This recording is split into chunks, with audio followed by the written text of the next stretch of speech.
1960s, the United States was divided as never before. The North and South were battling it out to see who would decide the country's future. One of the heroes was General John Logan, an Illinois native whose statue has stood for decades in Grant Park. 100 years later, this country was deeply divided again, this time over another war, this one 12,000 miles away in Vietnam. Nearly each week, the death toll grew, and with it, the opposition. With that backdrop, the Democrats decided to hold their 1968 National Political Convention here in Chicago. The city had experienced two major race riots in less than a year, the most recent following the assassination of Dr. Martin Luther King, Jr. Threats and rumors by some anti-war leaders to disrupt the convention were met by stern security measures from City Hall. And as that week unfolded, television provided the play-by-play.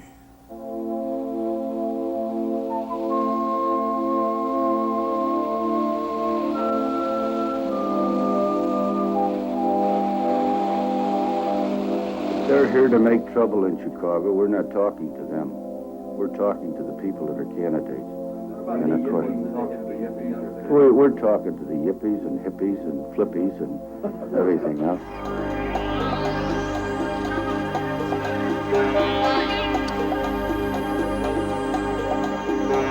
Yippies that march in the amphitheater or go downtown or sit in restaurants that demand their right, they'll be risking their lives, that's right. These cops here are tough. They'd kill you with a smile. Shoot to kill daily, you know.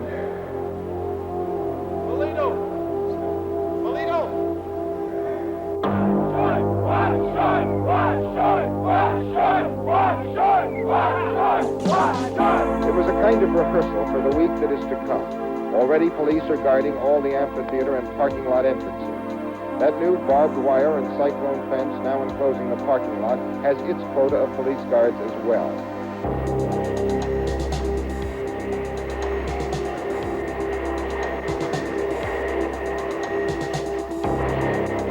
We have a show of force. In other words, we'll get our people out in good military appearance with their proper weapons and show them what we've got. Our formations, wedged in line and echelon, and use of bayonets, first with the sheaths on, and then if necessary we take the sheaths off.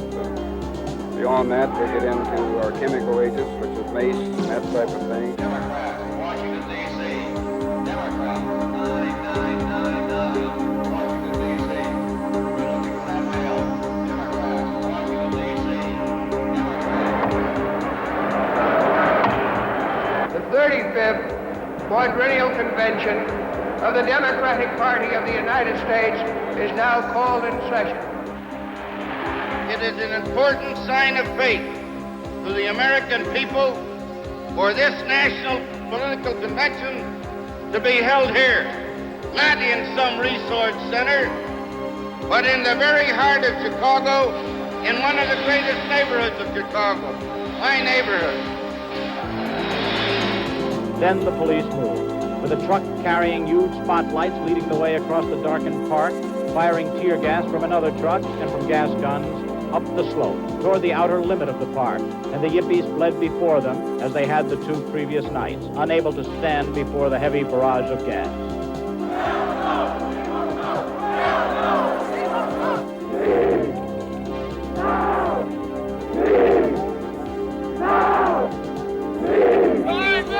Come on, move back. You're gonna get hurt. Let's go. Make a stop on it, Tony.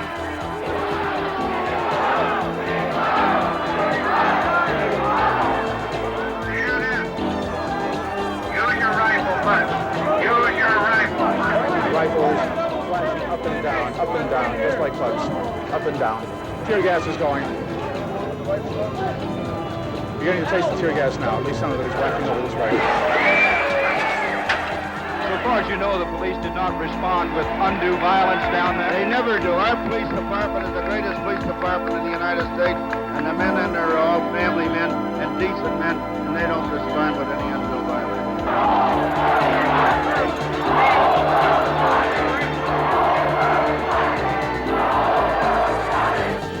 Just walking down the street, man. Nothing's happening. and all of a sudden these cops. And I ran down and I got about 5 feet. I don't know, I got multiple slugs in the stomach.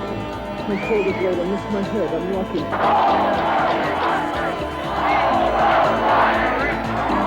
And with George McGovern as President of the United States, we wouldn't have to have Gestapo tactics in the streets of Chicago. With George McGovern, we wouldn't have a National Guard.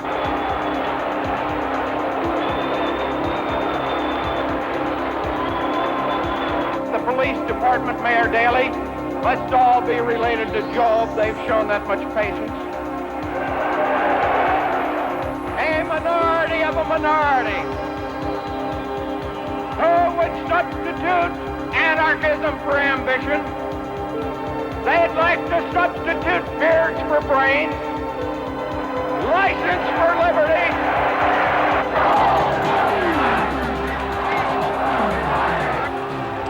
Take your hands off of me unless you plan to arrest me. Wait a minute. Wait a minute. Well, Walters, you can see. I don't know what's going on, but these are security people apparently around Dan. And obviously getting roughed up. We tried to talk to the man, and we got bodily pushed out of the way. This is the kind of thing that's been going on outside the hall. This is the first time we've had it happen inside the hall. I think we've got a bunch of thugs here, Dan. And the chair declares that Vice President Hubert Humphrey is the Democratic President candidate of the United States. I've never seen on television a picture of a wounded policeman laying on the street. 3 of them are badly hurt.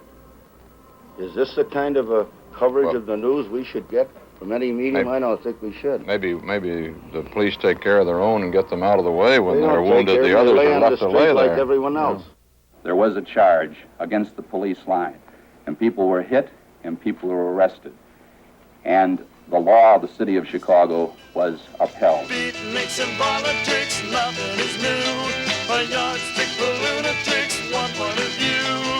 Who cares what games we choose? I just understand that Premier Kosygin just sent a telegram to Mayor Richard J. Daley and asked him to send him 2,000 Chicago cops.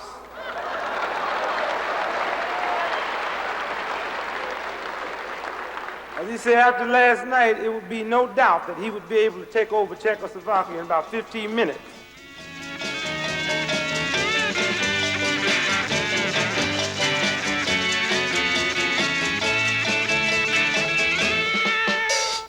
We would like to demand the immediate resignation of Richard Daley as mayor of Chicago for his incompetence, viciousness, and Gestapo rule. Do you believe the purpose of your visit to Chicago has been accomplished? I think that this week we defeated Hubert Humphrey, and I think that everyone who came feels that it was very successful.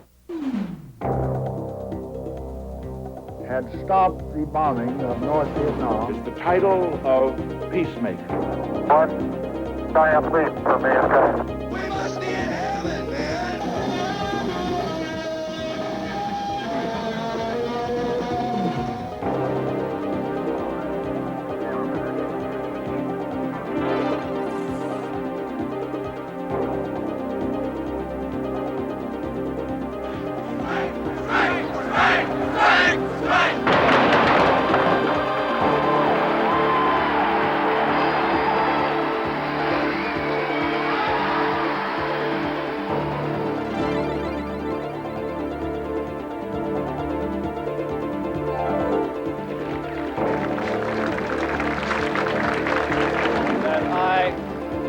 Categorically and flatly deny the assertion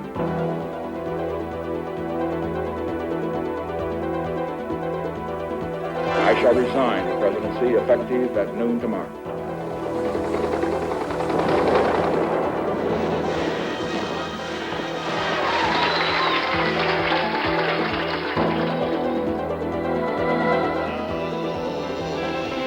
The end is near.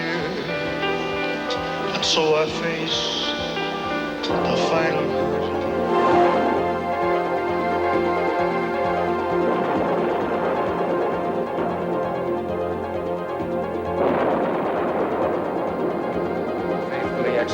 office of President of the United States.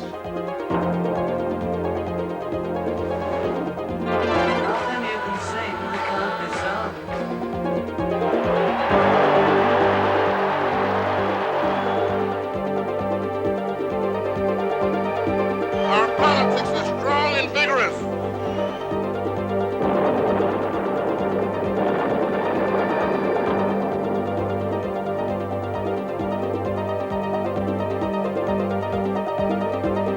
Challenger, go with throttle up.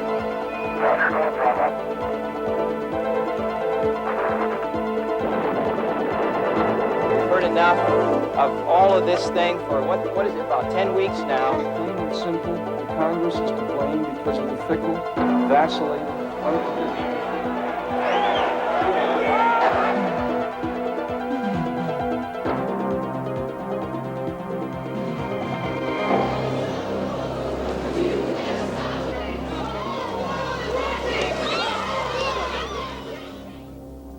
Doesn't seem like 20 years, does it?